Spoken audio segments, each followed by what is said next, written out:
Hi guys, I'm back again with another reaction video, and today we're reacting to Hurricane Ida becomes the fifth largest hurricane to hit US mainland. And it's crazy how we recently were reacting to, I think, the biggest hurricanes, something of that nature we were reacting to recently, right, on this channel.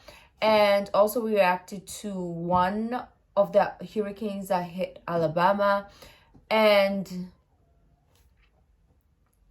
there's another. Oh my gosh.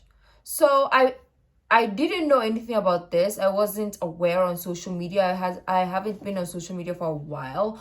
So the only time I heard about this was I was in a taxi on my way home, and then they were talking about it, and I was like, damn, I have to check this out. And also I got a message on Instagram to check this out. So here we are. Well, before we do start, don't forget to subscribe if you haven't already. Click that bell button to get notified whenever I do upload a video. Anyways guys, let's check this out.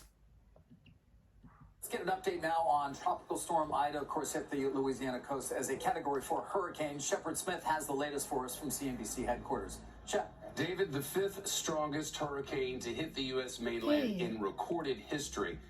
We reacted to, I think, top 10 worst hurricanes, and this is now like, or biggest hurricanes, and now this is like, those ones that we watched were like already crazy. The number 10, I think, was already like crazy. How much more like this being super recent and then climbing all the way to the fifth? Like, it must have been huge. It hit about 1 o'clock yesterday afternoon, and it wasn't until this morning at sunrise that some of it began to calm down. Take a look at the loop as it came in here. You can see where it came in, and as it did, it went not over land. After landfall, it was still over water for the next 3 or 4 hours. So the intensity of the storm remained very high for at least 6 hours. Eventually, an area just west of New Orleans got 17 inches of rain in just 20 hours. Now, 4,900 National Guard troops are out to try to assess the situation.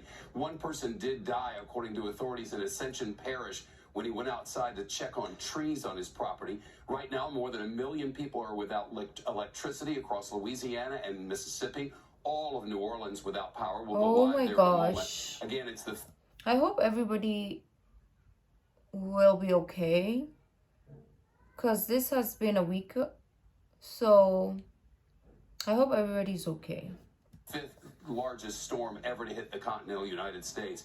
According to Governor Edwards, 900 members of search and rescue teams from 16 states are in place. And as I mentioned, 4,900 National Guard troops. Let's go to Port Fourchon, which was one of the hardest hit areas. Highest wind gusts there reported 172 miles an hour near where Ida came ashore. That's a critical hub, and this is from someone's home. You can see that the water there is about chest high in that area. Natural gas infrastructure there, 90% of Gulf oil operations have been suspended. In Grand Isle, which is a town where about 40 people are said to have remained behind, we're just not sure what we're going to find out of there, except the parish president. So did they know about the hurricane ahead of time? I bet so, because US is like advanced when it comes to technology and stuff. So I bet they knew about this. So I hope people evacuated before it hit. I hope so. Cynthia Lee said that they're expecting catastrophic damage. White caps on the highways, the fire station taking water. In Houma, Louisiana, in Terrebonne Parish, the sheriff says look at the trees. Catastrophic damage there as well. Electricity and power lines out. 8 major transmission lines coming into the area from Entergy, the local energy company, and hundreds upon hundreds of phone poles and light poles are down. Roads are impassable as a result of all of that. The town of Lafitte, especially hard hit. Fire rescue telling WWL, the CBS station there, the highest water in at least 34 years. Oh, damn. 500 people in Lafitte. Look at the lines. Before the storm that they were staying behind. And we watched this morning as they sent out rescue boats to try to find people in their The roofs are gone. Desperately need to be saved from those rushing waters, which are still extremely high there. The company Entergy de-electrified the entire city. Damn, a big freaking company like Shell. Look at how. Damn. Lafitte, so that nobody would be electrocuted, though all the power was out. They just didn't want any live wires. Yeah. And in New Orleans, the great news from this storm is the levee held. As you may remember, more than $12 billion in federal money went into shoring that up, modernizing it. One of the most modern levee control systems and water control systems in all the world in New Orleans. And the early word is all systems go. The levee's held. The city is intact. NBC's Jay Gray is there for us now. That's not to say there was no damage, though, Jay. It's cold. No, Shep, you're absolutely right. And while the technical issues learned from Katrina, especially with that water management system, did seem to pay off, it was the water with Katrina, it was the wind with this storm. I want you to take a look behind me. We're right outside the French Quarter, and you can see the roof that was pulled off of the building just across the street and thrown into this area. It pulled down a traffic light. You can see the twisted, mangled arm that held that up. If you work up that, you can see a balcony here. The wind pulled away the shutters, pushed open doors, and shattered windows across this entire area, really across the entire New Orleans metro. You talked about the power outages here. 1 million people just in the New Orleans area alone without power, and it's going to be a while before they have it, Shep. Here's the situation. The 8 feeder lines that bring that electricity into the city, they're in the Mississippi River right now, and they are going to have to be extracted. They're going to have to be repaired.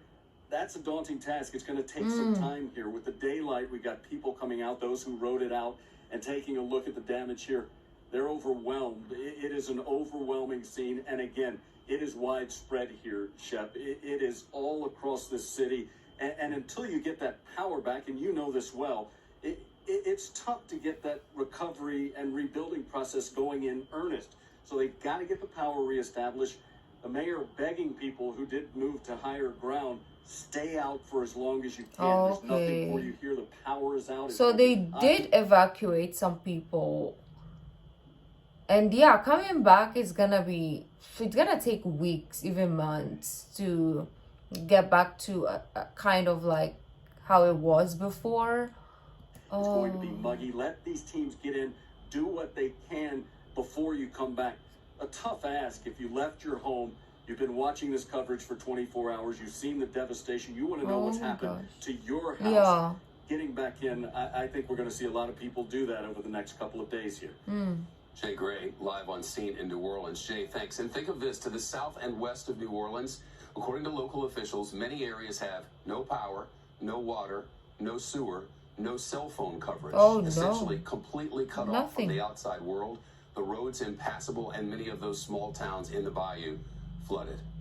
Oh, that is a scary thing, because your family is gonna be like, what is happening? And they can't reach you. So that is gonna be scary. Well, I hope everything is fine. I'm checking. Oh, there, that's it. Oh my gosh, that is so crazy. What is happening? Like, there's so many things going on in every like place nowadays. And let me know if you're from Louisiana, but I hope that everyone is really, really okay. Like, I think most people are. I hope so. I don't know. But let me know if you're from Louisiana and how, like, did you experience it firsthand? I doubt that somebody is gonna watch this who comes from there. Like, they don't have electricity. What am I talking about? It's like, what is wrong with me? But if you're close by and you followed closely what happened, let me know down in the comment section down below. If you like this video, don't forget to give this video a thumbs up, subscribe if you haven't already. Leave in the comment section down below what other videos like to react to. The original link of this video will be in the description box down below. So is my social media links. So guys, I'll see you in the next video. Bye.